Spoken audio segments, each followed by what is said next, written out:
বাংলাদেশের অর্থনীতিটা তো আপনি একদম শুরু থেকেই দেখেছেন, একদম শুরু থেকে বলতে স্বাধীনতার পর থেকে যেটা। তো একই সময়ে কিন্তু ভিয়েতনাম, সিঙ্গাপুরও স্বাধীন হয়েছে, ওরা আমাদের তুলনায় অনেক এগিয়ে গেছে।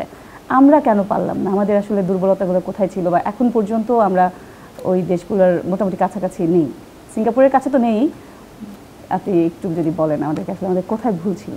ভুল আমি বলবো যে আমরা অনেক এক্সপেরিমেন্ট করেছি যে আমরা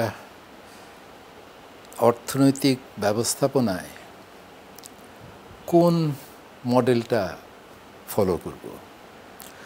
ধরেন শুরু যখন আমরা করেছিলাম 1972 সালে, তখন সোভিয়েত মডেল একটা ছিল, যেটা সমাজতান্ত্রিক মডেল, যেখানে অনেক ধরনের প্রতিশ্রুতি দেওয়া হয়েছিল, ইকুয়ালিটি, অপরচুনিটি, সবার জন্য শিক্ষা, স্বাস্থ্য, এই ধরনের, অন্ন, বস্ত্র, বাসস্থান, এগুলো অনেক ভালো ভালো কথা ছিল। আর বিকল্প একটা পথ যেটা অন্যান্য উন্নত দেশগুলো অনুকরণ করে এসছে, যে বাজার ভিত্তিক অর্থনীতি, বা যেটাকে আপনারা বলেন মুক্ত বাজার অর্থনীতি। তা আমরা প্রথমে রাষ্ট্র নিয়ন্ত্রিত এবং রাষ্ট্র ব্যবস্থাপনায় চালিত অর্থনৈতিক মডেলটা অনুসরণ করেছি,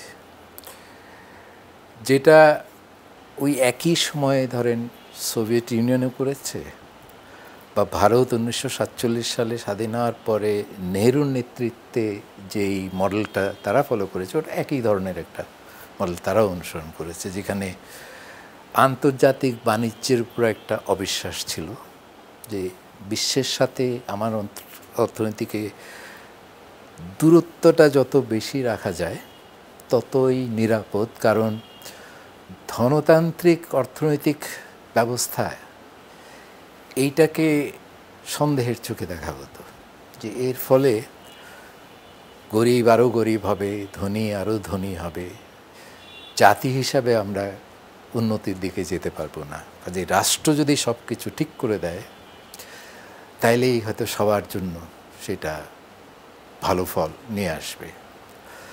তো এই ব্যর্থ মডেল, এটার থেকে আমরা বেরোয়া শুরু করেছি। মানে তখন ধরেন জমির মালিকানার উপর একটা সীমা ছিল, এই কয়েক একরের বেশি আপনি ওন করতে পারেন না। ব্যক্তি খাতে বিনিয়োগের ক্ষেত্রে একটা সীমা নির্ধারিত ছিল। তো এই যে একটা স্টেট কন্ট্রোল, এইটা থেকে আমরা বেরোয়া শুরু করি 1975-76-এর পর থেকে। তারপরেও কিন্তু এই ট্রেড ব্যারিয়ার্স, তারপর রাষ্ট্রায়ত্ত প্রতিষ্ঠানের উপর নির্ভরশীলতা, লাইসেন্সিং ছাড়া ব্যবসায় ঢোকা যাবে না, লাইসেন্স রাজ বলে যেটা পরিচিত, এই ধরনের মডেলে আমরা ছিলাম 1990 পর্যন্ত। 90-এ তো সারা বিশ্বে একটা ব্যাপক পরিবর্তন ঘটল, সোভিয়েত সিস্টেম ভেঙে পড়ল, গ্লোবালাইজেশন শুরু হলো।